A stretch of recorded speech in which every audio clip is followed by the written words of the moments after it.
I love Vice City on the rug. That's a GTA 6 Easter egg. Focused on the VI, but it's actually the other side of the image, the moon. Boss man, fuck the world, or whatever his name is. So, finally announced, huh? Well, I have an idea about it that I would like to share with you. So here it is. How the best show you've never seen should have inspired the next GTA. I want to talk about one of my favorite shows of all time, Bird Notice, which premiered in 2007 on USA. Characters welcome.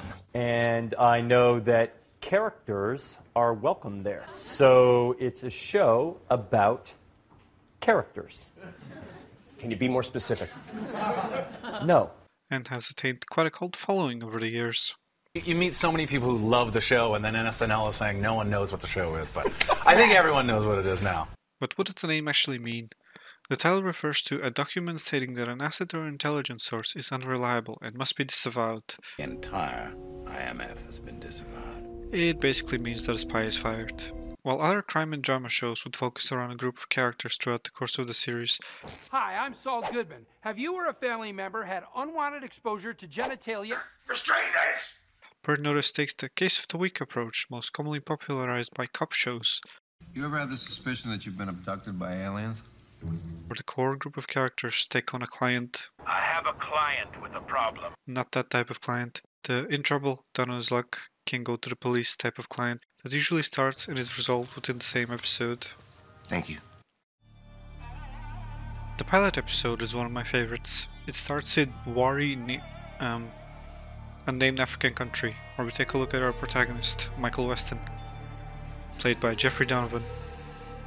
He's a spy working for the CIA, or rather... CIA.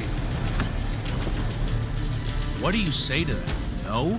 Explain that a lot of spies don't work directly for the CIA? A lot of good that'll do. He's on a job to pay off a local warlord.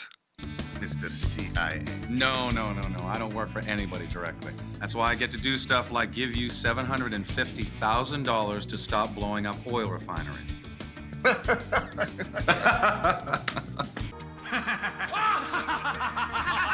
But before the payment process is complete, he gets a notice. Saul, we got a burn notice on you. You're blacklisted. Excuse me? I'm sorry. Title drop, you see? Well, not really. After de-escalating and barely escaping with his life on the first flight out of the country, he passes out on the plane and wakes up in a motel room in Miami, under government surveillance. The person waking him up is his ex-girlfriend, Fiona, played by Gabrielle Anwar. Does a very bad Irish accent. not many bruises anyone would think you fell under a truck. Fiona, what are you doing here? You've been out for a couple of days. The maid got curious, went through your stuff. You still have me in your wallet as your emergency contact. You take that out when you leave someone you know. I look at that and I think, no. I'm gonna throw my shoe at you. Don't worry, she doesn't do that for the rest of the series. New accent? New style? Well, I'm in Miami now. I can't very well be talking like a friggin' leprechaun now, can I? She's also a weapons dealer, more on that later. Do you have guns in the trunk? Fee? A few semi-automatics, yeah. You have unregistered weapons in a stolen car. Fee! One of the few contacts in Miami is Lucy, a former spy turned security consultant. She directs him to a client with a problem, which is kind of an important part of the client with the problem case of the week thing I mentioned earlier. It looks like he's in some kind of trouble. What kind of trouble? He didn't want to get into it. We talked price. Guy's breaking open his piggy bank. I told him the job was a little small for us, but he sounded desperate, so I told him I'd keep my eyes open. You're all heart. Do you want the job or not? I'm not going to spoil, which is pretty good though. You want me to figure out who ran off with $22 million and stuff, catch the bad guys, clear your name, all for, what is it, $4,500? $4,600. Oh, well, that's much better. Another figure from Michael's past is a former Navy SEAL and a certified ladies' man, Sam X, played by the ever-charismatic Bruce Campbell. Mama. That I'm pretty sure if you Google the definition of the word charisma, there should be a picture of him. You know spies. Bunch of bitchy little girls. He did it! He said the thing! Every good criminal needs a better money launderer to clean their money. That's where Barry comes in. Good to see you.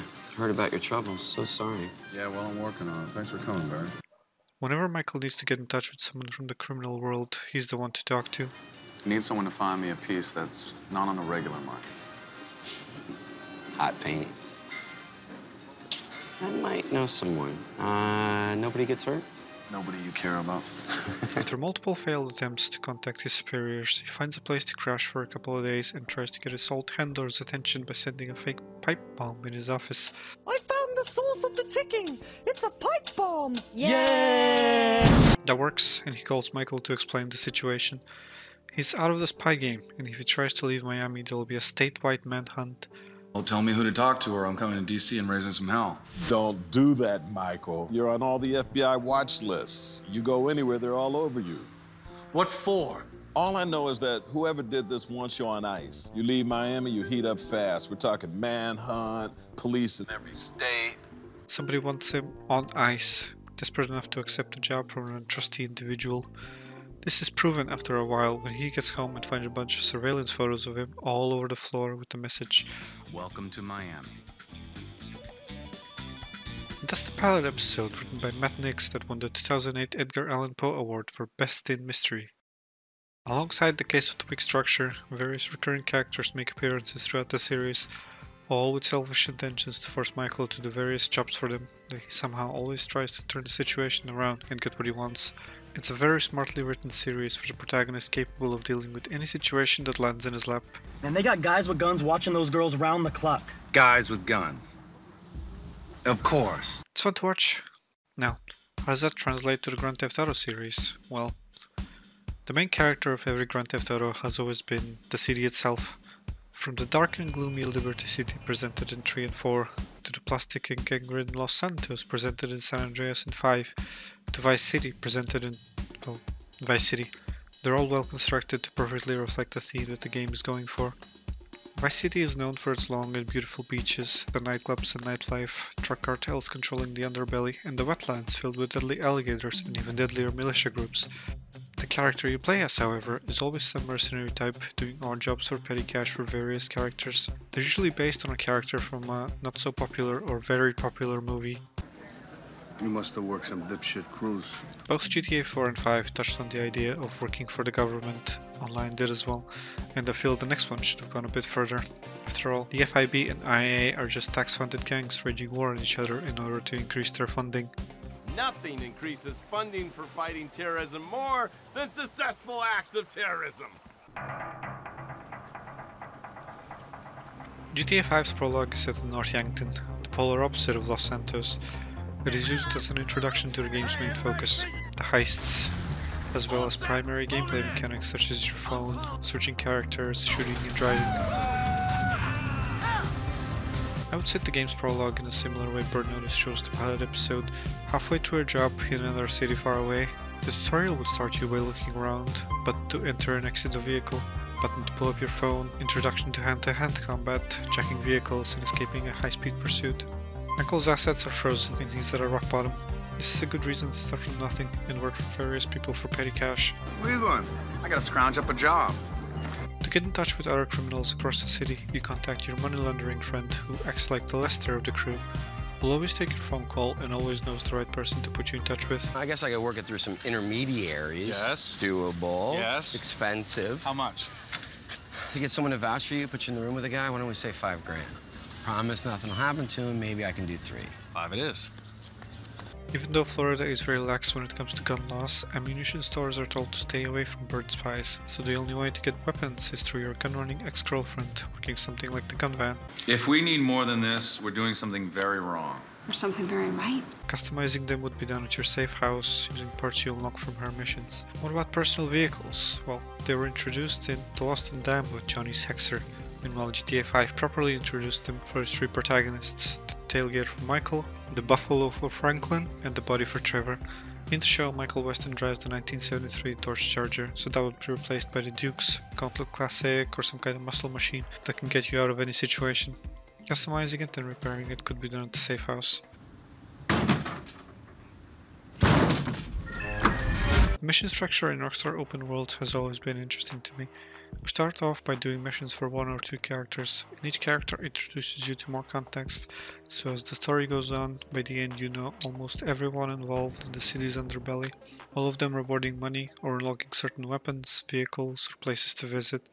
The game would start you off in a new city, only familiar with a couple of characters, and the mission design would be split into 3 parts: jobs you do for money, weapons, and information. To stay alive and stand on your own 2 feet, you do jobs for various clients with different problems that are interchangeable. Wait, you're gonna help me? I get to be one of Michael Weston's clients? One of the desperate people to whom you lend your razor-sharp mind and fists of fury? Lucky you. And all involve going after various drug dealers, con artists, kidnappers, heroin smugglers, and thieves. These are the standard GTA missions, where you do a job requested by a mission giver and get paid in cash. Working with your ex-girlfriend on a variety of jobs for her clients, you go after various gun runners, do assassination jobs, sabotaging rival operations, and partake in deals gone wrong type of situations. These are your typical gun-for-hire jobs that always end up in someone dead. As a reward, you unlock more weapons and weapon attachments, as well as unique variants the way Red Dead Redemption 2 had. The only way to find out more about the people who burned you, you work with your old buddy, taking on jobs for the FIB and other high-profile merchants in need of documents, mostly revolving around infiltrating government buildings or interrogating agents or contacts. Should we just pick the lock on the door, you know, like civilized people? The back door is too exposed.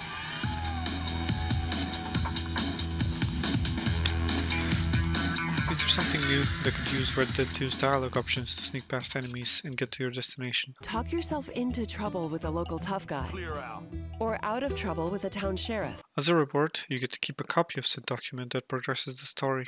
At certain points in any GTA story, you're contacted by someone that immediately triggers a mission for them. DeSanta. That's not the name in your file, Michael. Steve Haynes here. Yeah, Agent Douchebag. This happens a lot in Burn Notice, where the people responsible for burning Michael drop in unannounced and demand that he does a job for them. Remember, there are worse things than being blacklisted. Oh, I know. I could be this guy.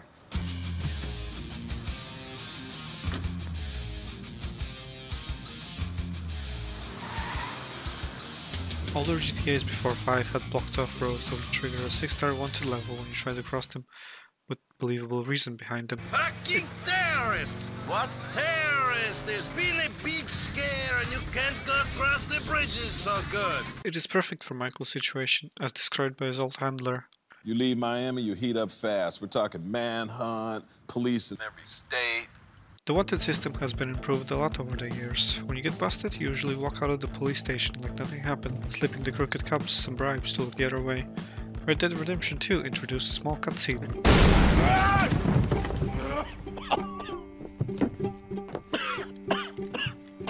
You coming, buddy? People who burned Michael have plans for him, so getting locked up isn't exactly part of that, and there's always someone to pull some strings to set you free. Alright, you. Let's go. Go where? You've been released. Why? Has something changed? I don't know. You want me to check to see if you can stick around? The ending of the show is also perfect for a GTA story that I'm not going to spoil. Following the track record of 4 and 5, it involves choices that can have tragic consequences. Ooh, mystery man. Screw you! Overall, Burn Notice is a well-written series about a man who is hyper-focused on chasing something familiar because without it, he feels lost. Michael Weston is one of my favorite characters in media. Kind of hard to tell from here. And he's portrayed masterfully by Jeffrey Donovan. What's your job? Me? I get to be the psycho. Trust me. That's the hard part. He's funny, smart, charming, and able to pull off any character needed for the job. You wanted to talk to me? Terry Miller. Heard a lot of great things about your operation.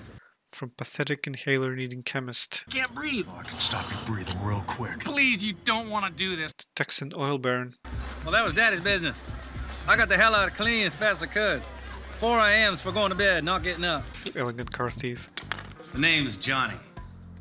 We got a lot in common, Felix. We're both in the car theft game. Only we work Miami and you, well, you work someplace else. To the devil himself.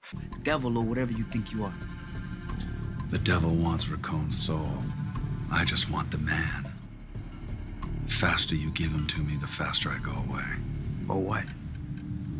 Or this. There is one character in GTA Online that kind of fits that description. I'm protected class. The chemistry between Sam and Fee is also interesting to watch. Backbone. Do you remember how this works? You hold off the guy in the front, I take the guy in the back, Mike takes Jenna. What's missing from this picture? The guy that takes Jenna. So I'll take Jenna. Okay, so who takes the guy in the front? Nobody. What happens then? People start shooting. We lose, we're dead. We win, we got 3 bodies, a traumatized girl, and spots on the FBI's most wanted list. Yeah, I've been on plenty of those lists. It's not so bad. These two have a lot in common. Minus the goody two-shoes, no killing, no cursing rule of a PG series. I make my own choices. I don't kill anyone unless I have to. The show's excellent premise could be explored in an open-world video game, preferably one of Rockstar's caliber, although sadly, I'm not sure it'll happen with the next one.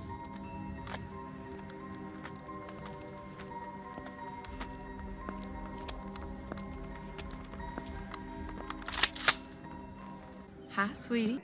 Look at the leak! The leaks from a year ago showed very little when it comes to the narrative. Would you look at the leak in your sink? So I hope it's good, even after the departure of the main guy in charge, and the guy responsible for writing all the funnies. I hope they can keep raising the bar when it comes to open world, story, and characters, like they always have. They have been influencing me for decades, ever since I learned how to use a mouse and keyboard and started GTA Vice City as my first ever 3D game. It's funny, all I did was drive the PCG 600, push it out of the way a bit so it doesn't trigger the checkpoints and it just drive around Vice Beach. Leave me alone, I was 7. Thank you for watching this incoherent rambling. It was a pain to record. I have nothing more to add other than see you in Vice City.